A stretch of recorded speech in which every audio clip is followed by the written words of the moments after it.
Life is so good for the soul. Share a moment with a complete stranger or somebody you know. Don't care if you're young or you're old. Sit down and tune into the best show.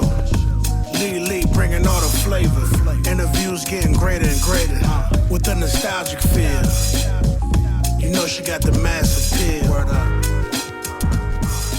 I admire people that I feel like are just completely free on stage. Like it does not matter. Like this is what I think, this is what I feel. And it's never to like maliciously alienate anyone. Right. But they are just truly being them and performing their art. Yeah. I do feel free up there. Yeah. I do feel like I can say almost anything up there.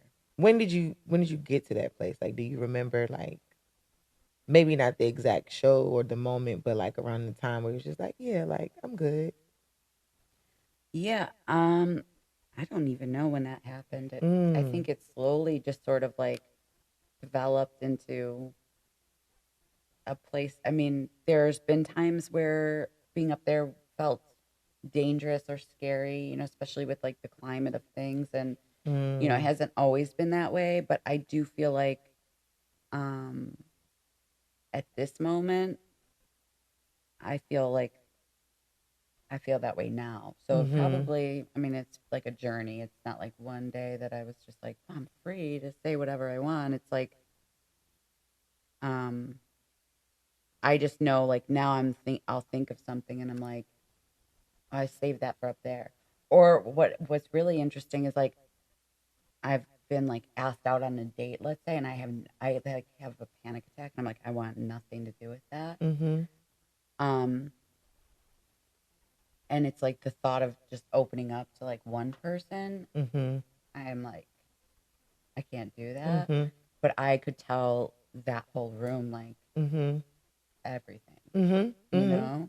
I do understand. And I really don't know what the fuck that is, but yeah. I think that's low stakes and low risk. Like I don't the lack of intimacy amongst a group of people versus the one-on-one, right? And then I never will see these people again, or at least I don't think so. I don't even remember half of what you all look like right now, right? So I can say this and be done with it, and you may take it and laugh about it later, or not. Now it's free from me. But on a date, and then like you actually might like me and then potentially want to see me again, then it's like, oh, do I continue to expose myself? Yeah, no. So yeah, no. I have like Goodwill Hunting level intimacy issues. So like, no, thank you. Yeah, no, I understand that. It's a song called "Enchantment Passing Through," and oh, by who's that?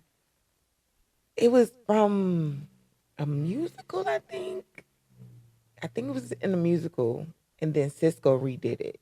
But in the chorus, he says, "Why should I tell you this?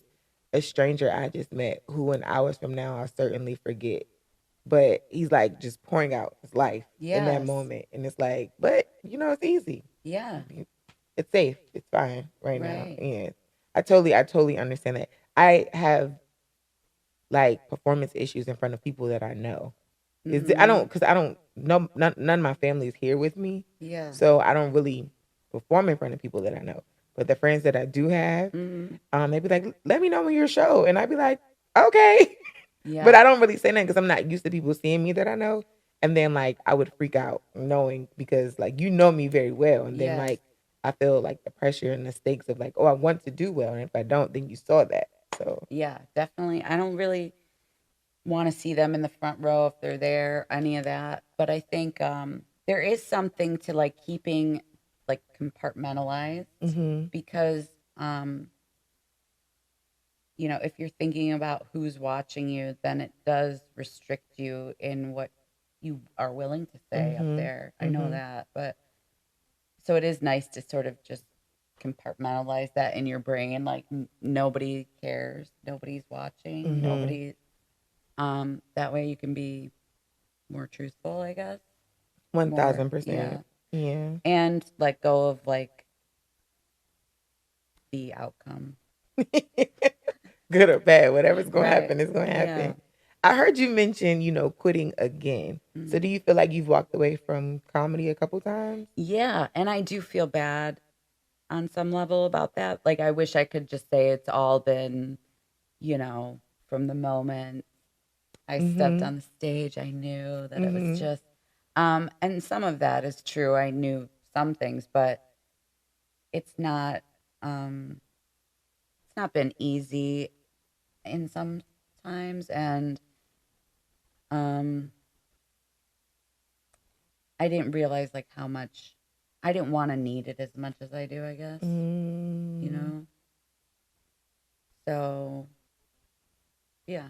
I had to like prove to myself that I could do without it. Yeah. And I couldn't white knuckle it for a while. But even then, I'm still a comedian, even if I'm not doing it. That's what I learned. It's like, I'm in the car and I'm doing crowd work with the car next to me, and I'm being like, you know what I mean? Like, I'm doing like the card trick. At the light. Yeah, the light. Yeah. Yeah. And you know what? I, on one of my darkest days during the pandemic, I'd quit. And it was like one of those days where literally I didn't want to like get out of the bed. And I started watching Cat Williams. And he was doing his bit about swamp people, the show. He was like, shoot him. And I was laughing so hard, I almost peed my pants. I was on the kitchen floor, just like belly laughing, watching Cat. And I thought, like, it really pulled me out of something that I wasn't able to pull myself out of. And normally as comedians, like, I'm able to make myself laugh all the time. And I realized, like, there are people that can't do that for themselves. And they do need someone to do that for them. And it was done for me with Kat. And I was like, okay, this isn't just like fluff. Because I kind of was like, you know, it's like, it doesn't really mean anything. I'm like wasting, it's like superficial and all that stuff.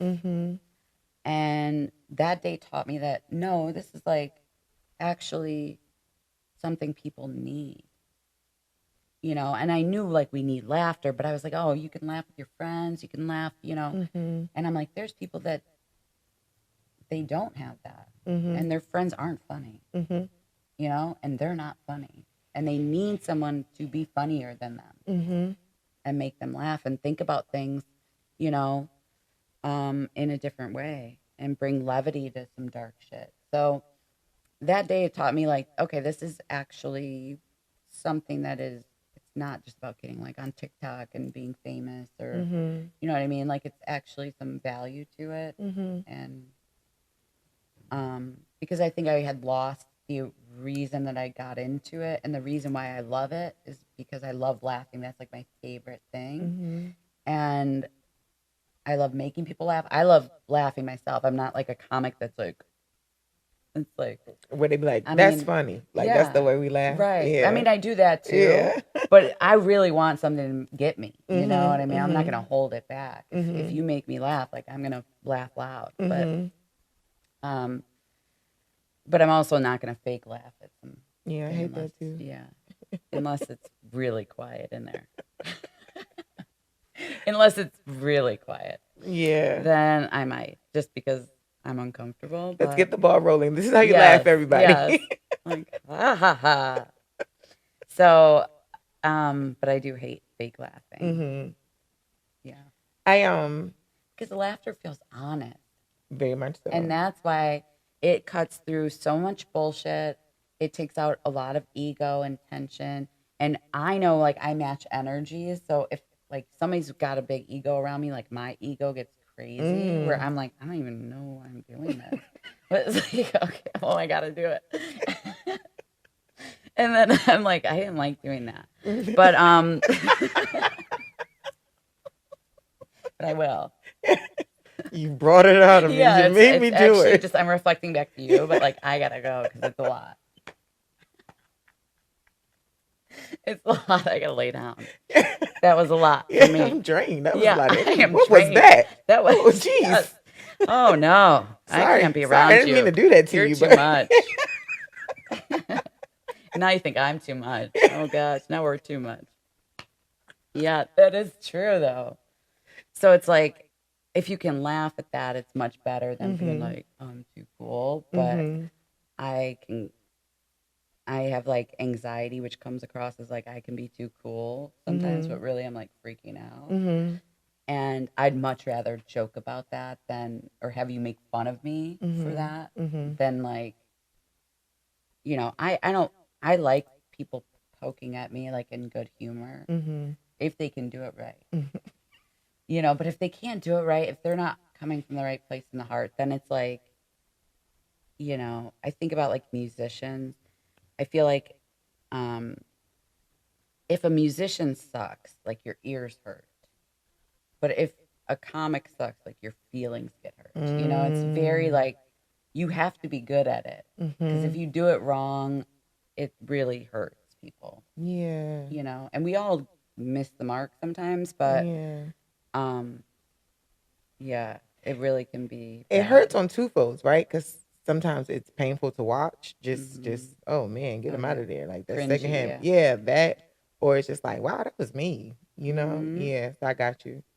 Yeah, I've done that a few times where it's like you're just messing around, and then I will cut like too deep or I've had it done to me too, but I think I give that more of a pass because I know how many times I've done that. So it's like if someone does that to me, I'm like, ooh, but all right. As long as it's done out of love, there's a way to do it. You know what I'm talking about? Yeah, 1,000%. Like, yeah. No, it makes sense. Like, I understand what it is to put your foot in your mouth or like go too far or thinking that somebody will understand like this level of humor and it didn't translate like that. And I've triggered or hit a button and I wasn't trying to do it. And then you feel bad about it, right? And it's like, oh no, that's not what I was trying to do. Dude. But then like for years, I like obsess about it. And I apologize like overly where it's like, they're like, I haven't thought about that in 3 years. Please stop calling me.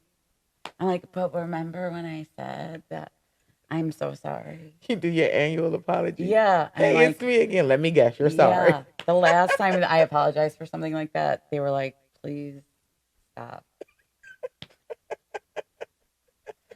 Like, forgive me. That is funny. Forgive me. No, I definitely understand that. I do want to go back to you talking about your experience watching the Cat Williams Swamp bit, right?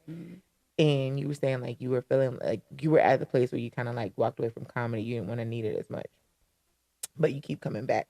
To me, I hear like you have a legitimate calling on you to like be a comedian and to participate in this lovely art form that we give so much to, that takes so much from us, X, Y, and Z. But then also, thank you. Yeah, for sure. Also, I think about how laughter is the best medicine, right? And to a great degree, we are healers. Yeah. So I love that you were able to look inside your moment in which you identified as a moment of darkness and say like, oh, I'm supposed to be a light to someone else because I have this ability and this gift to do that. Yes. I love that. Thank you for summing that up so beautifully. And also, like, I've thought about that, like,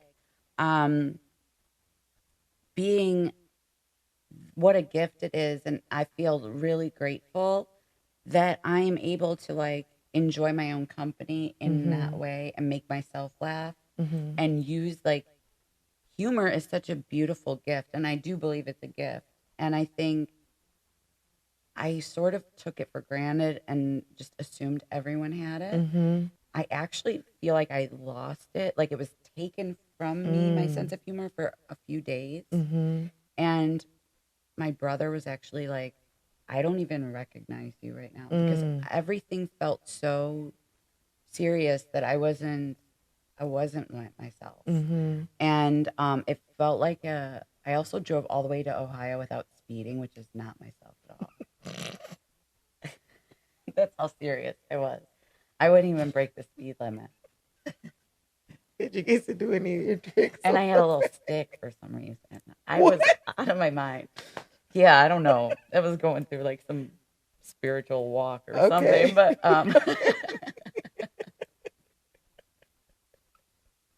anyway, I'm back now and it's fine. Yes, okay, great.